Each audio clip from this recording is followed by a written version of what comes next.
Hello friends, आज हम आपको रामानुज के बारे में बताएंगे, रामानुजाचार्य के बारे में बताएंगे। तो हम देखते हैं कि भक्ति आंदोलन से संबंधित जो पिछले वीडियो मैंने आपके लिए बनाए हैं उनमें आपको बताया कि किस तरह से दक्षिण भारत से भक्ति आंदोलन का आरंभ हुआ है। तो भक्ति आंदोलन का आरंभ जो हुआ है दक्षिण भारत में, एक्चुअल में वास्तव में देखा जाए तो रामानुज से ही माना जाता है। रामानुज का जन्म जो हुआ था त्रिपुटी आंध्र प्रदेश में हुआ था 12वीं शताब्दी में। 11/3/2017 में इनका जन्म होता है और इनके पिता का नाम केशव था, माता का नाम कांतिमती था। और इनके जो गुरु थे ये स्वाभाविक है, बचपन से ही प्रखर बुद्धि के थे, तेज बुद्धि के थे रामानुजाचार्य। तो इनके जो गुरु बने हैं यादव प्रकाश हैं और इनका जो मत है वो विशिष्टाद्वैत माना जाता है। प्रारंभिक शिक्षा जो इनकी है कांची में हुई है और श्रृंगेरी में जब ये पहुंचते हैं तो इनका चोल राजा जो कुलोत्तुंग फर्स्ट थे उस समय, उनसे इनका मतभेद हो जाता है। उनका मतभेद होने के बाद ये श्रृंगेरी को छोड़ देते हैं और होयसला राज्य में पहुंचते हैं। इसके बाद हम देखते हैं कि इन्होंने अद्वैतवाद का विरोध किया, अर्थात शंकराचार्य के दर्शन का विरोध किया। शंकराचार्य का जो दर्शन था कि माया के कारण जगत मिथ्या है, माया के कारण हमें दृष्टिगत होता है लेकिन वो वास्तव में मिथ्या है।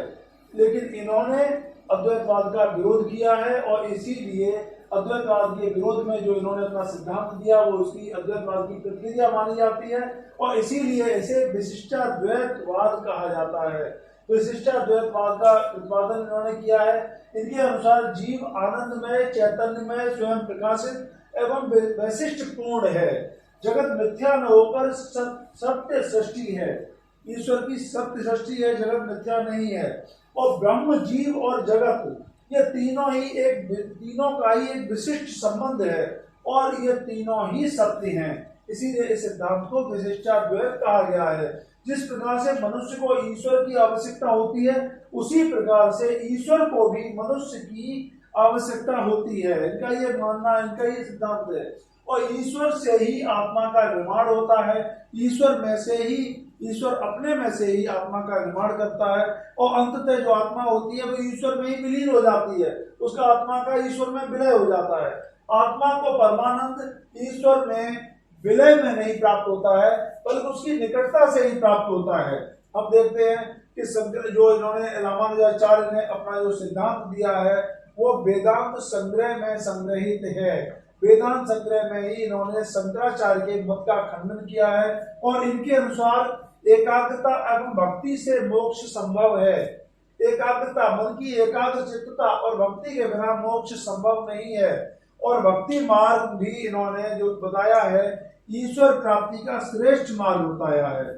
और मोक्ष मार्ग जो बताए इन्होंने, मोक्ष के दो मार्ग बताए हैं, भक्ति मार्ग और प्रपत्ति मार्ग। भक्ति मार्ग सही मायने में ज्ञान, कर्म और भक्ति का जो है मोक्ष का प्राप्ति के लिए ये इन्होंने सक्रिय मार्ग बताया है। प्रपत्ति एक प्रकार से आत्मसमर्पण का भाव है, ईश्वर के प्रति आत्मसमर्पण, ये एक प्रकार का निष्क्रिय भाव है। यद्यपि इन्होंने जाति व्यवस्था में किसी तरह का विभेद नहीं किया, फिर भी वर्ण व्यवस्था का इन्होंने विरोध भी नहीं किया।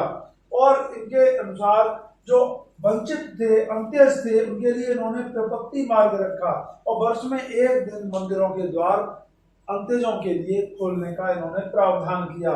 और इनके बारे में श्री रामधारी सिंह दिनकर ने लिखा है कि उस समय का, आप याद करिए ये 11वीं शताब्दी का समय है, उस काल का कोई ब्राह्मण जिस सीमा तक अंग्रेजों के लिए जा सकता था, वंचितों के लिए जा सकता था, उस सीमा तक जाकर इन्होंने काम किया है और किसी भी तरह के भेदभाव को नहीं माना है।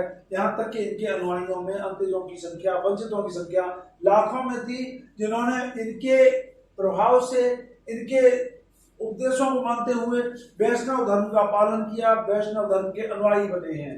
तो हम देखते हैं इनकी जो पुस्तकें हैं, वेदांत सार, वेदांत संग्रह और वेदांत दीप, श्रीवास आदि इन्होंने तमाम पुस्तकें लिखी हैं जो काफी प्रसिद्ध है। तो हम देखते हैं कि रामानुजाचार्य, जिस तरह से शंकर का दर्शन काफी प्रसिद्ध है इसी तरह से रामानुजाचार्य का दर्शन भी अत्यंत महत्वपूर्ण है। दर्शन के क्षेत्र में कहें, धर्म के क्षेत्र में कहें, वास्तव में रामानुजाचार्य ही भक्ति के प्रतिपादक माने जा सकते हैं और इन्हीं के माध्यम से भक्ति वास्तव में, इन्हीं के जो फॉलोअर्स थे रामानंद के द्वारा ही भक्ति को दक्षिण से उत्तर में लाया गया है। और फिर हम देखते हैं कि रामानंद के शिष्यों, विभिन्न शिष्यों के द्वारा, विभिन्न वर्गों के शिष्यों के द्वारा संपूर्ण भारत में भक्ति आंदोलन को प्रसारित किया गया है, प्रचारित किया गया है। और हम देखते हैं कि संपूर्ण उत्तर भारत जो भक्तिमय वातावरण, भक्ति के वातावरण से भक्तिमय हो जाता है, उसके पीछे कहीं न कहीं उसके मूल में रामानुजाचार्य ही दृष्टिगत होते हैं। तो हम कह सकते हैं रामानुजाचार्य का भक्ति के आंदोलन में एक आधार स्तंभ का इन्होंने एक काम किया है, और जिसका एक अतुलनीय योगदान, अपरिमित योगदान है। नेक्स्ट वीडियो में इसी तरह से हम उत्तर भारत के, अभी दक्षिण भारत के कुछ भक्ति संतों के बारे में, इसके बाद उत्तर भारत के कुछ महत्वपूर्ण संतों के बारे में आपको बताएंगे। तब तक के लिए थैंक यू।